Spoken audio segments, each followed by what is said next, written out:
Hello, in front of me I've got Sony Sensor Wi-Fi camera. In this video I'll show you how to attach it to front windshield. Of course it will be a little bit theoretical because I don't have the front windshield of the car in my studio.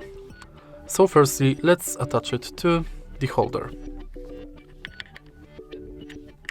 Now let's pretend this blue desk, white desk is the front windshield. You have to put it like this and then all the way push this lever and it's done. Now you can adjust the position of your camera and you can be sure that it's not going to fall off. You can also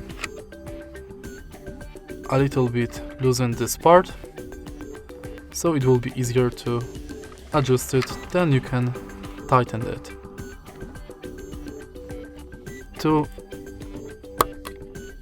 remove it from front windshield, simply unhook it and pull right here.